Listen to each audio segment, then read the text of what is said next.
Hello everyone, welcome to our channel. This is Srishti Agarwal. तो मैं आप सभी क्लास 9 के स्टूडेंट्स के लेकर आई थी वर्कबुक्स के सॉल्यूशन, जिसमें हमने सब्जेक्ट इंग्लिश, सब्जेक्ट साइंस और मैथ्स के सॉल्यूशन देख रहे थे। तो हमारे इंग्लिश के काफ़ी कार्यपत्रक हो चुके हैं, कार्यपत्रक 50 तक। अगर आपने नोट डाउन नहीं किए हैं तो आप हमारे चैनल की प्लेलिस्ट से चेकआउट कर सकते हैं। और सब्जेक्ट साइंस के भी हमने कार्यपत्रक 40 तक कंप्लीट सॉल्यूशन देख लिया है। अगर आपने वो भी वीडियो नहीं देखे हैं तो आप हमारे चैनल की प्लेलिस्ट से उन्हें भी चेकआउट कर सकते हैं। तो यहाँ हम देखेंगे कार्यपत्रक 41 का सॉल्यूशन सब्जेक्ट साइंस की विषय विज्ञान की वर्कबुक का।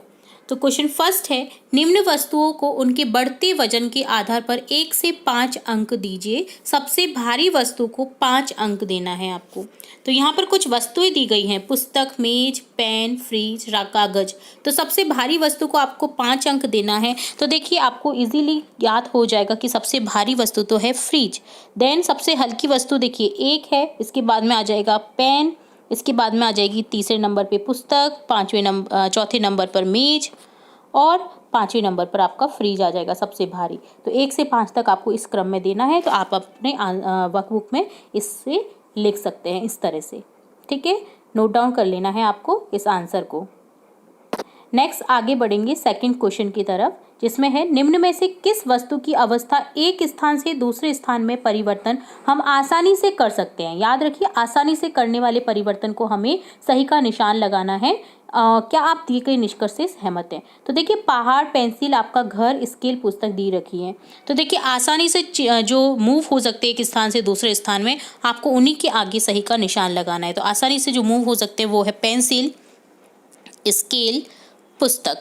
जो आपका घर है और पहाड़ है, ये आसानी से मूव नहीं होते हैं। तो यहाँ पर फर्स्ट और थर्ड को आप टिक नहीं करेंगे, तो इन्हें इस तरह से टिक कर देना है 2, 4 और 5 को। तो नोट डाउन कर लेना है ये भी क्वेश्चन का आंसर। नेक्स्ट थर्ड क्वेश्चन, तो देखिए निष्कर्ष यहाँ पर आपको दे रखा है एक, जिसका द्रव्यमान अधिक होता है वह अवस्था में परिवर्तन का अधिक विरोध करता है। जड़त्व द्रव्यमान की माप है, हाँ या नहीं? तो आपको बताना है हाँ। अगर उसका द्रव्यमान अधिक होता है तो वो अपनी परिवर्तन का अधिक विरोध करता है। ठीक है, तो यहाँ पर ऑप्शन हो जाएगा हाँ, और आपको यहाँ पर लिख देना है हाँ। ठीक है, इसे भी इस तरह से आपको लिख देना है। थर्ड क्वेश्चन देखेंगे, रिक्त स्थानों की पूर्ति उचित शब्द द्वारा करें।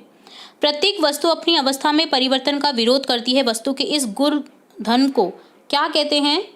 जड़त्व। तो यहाँ लिख देना है आपको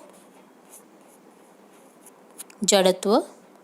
फर्स्ट ऑप्शन करेक्ट हो जाएगा। तो यहाँ आपको जड़त्व लिख देना है। जड़त्व का माप है, जड़त्व द्रव्यमान का माप है। तो यहाँ पर इस तरह से द्रव्यमान नोट डाउन कर लेना है।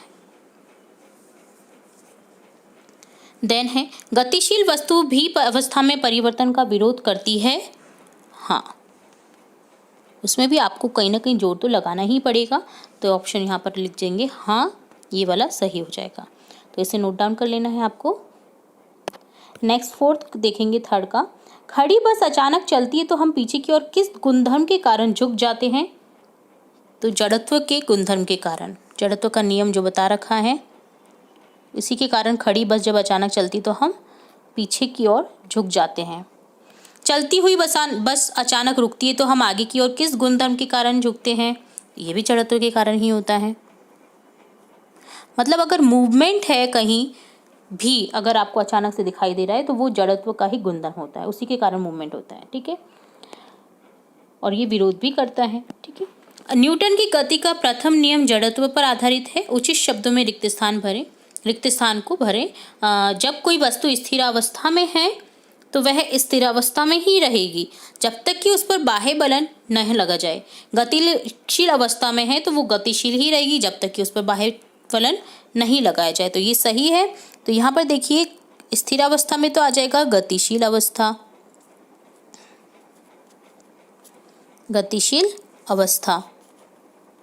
तो आपको रिक्त स्थान में लिख देना है यहाँ पर। और गतिशील अवस्था में तो वो गतिशील में ही रहेगी। स्थिर अवस्था में है तो वह यहाँ पर आपको करेक्ट कर देना है, स्थिर अवस्था में ना तो वो स्थिर अवस्था में ही रहेगी। ठीक है, तो स्थिर अवस्था इस तरह से आपको लिख देना है। ठीक है, इसे करेक्ट कर देना आप। स्थिरावस्था में ही रहेगी, और गतिशील अवस्था में है ना, तो वो गतिशील अवस्था में ही रहेगी। तो यहाँ पर आपको गतिशील लिख देना है। ठीक है, क्योंकि देखिए आप पुस्तक को रखिए, अब वो स्थिर है तो स्थिर ही रहेगी, आप मूवमेंट करेंगे उसका तो वो मूवमेंट करेगी। बस है, स्थिर है तो स्थिर रहेगी, अगर गतिशील होगी तो वो गतिशील ही रहेगी जब तक उस पर ब्रेक न लगाया जाए। तो ये आप एग्जाम्पल से समझ सकते हैं। तो यहाँ पर स्थिरावस्था आ जाएगा पहले ऑप्शन में, और दूसरे ऑप्शन में आ जाएगा गतिशील। गतिशील में गतिशील और स्थिर अवस्था में स्थिर। तो इसे भी नोट डाउन कर लें। नेक्स्ट देखेंगे क्वेश्चन 4।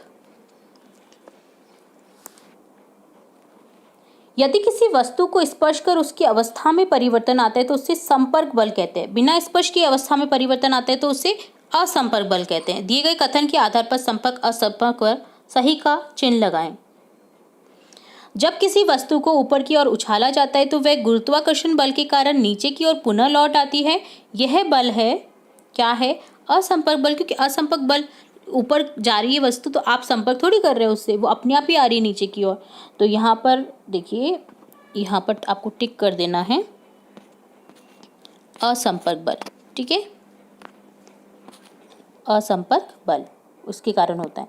बैल अपने पेशीय बल के कारण बैलगाड़ी को चलायमान रखते हैं, तो यहाँ हो जाएगा संपर्क बल।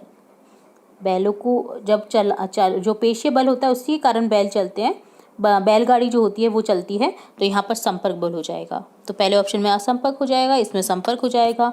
देन देखेंगे सी, हल्की लोह वस्तु चुंबकीय और आकर्षित होती है, आकर्षण बल होता है असंपर्क।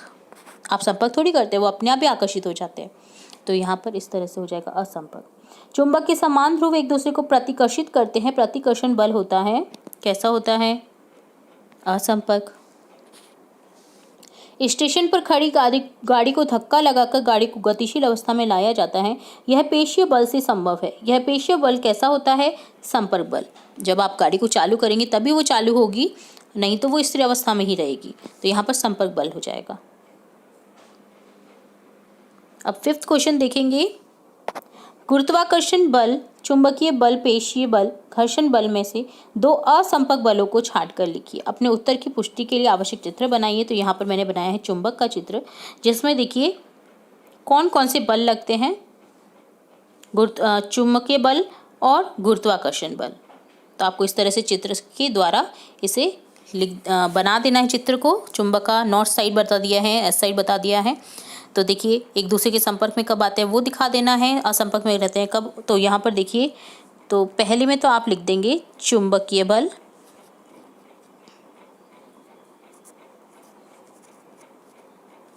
और दूसरे में लिख देंगे गुरुत्वाकर्षण बल।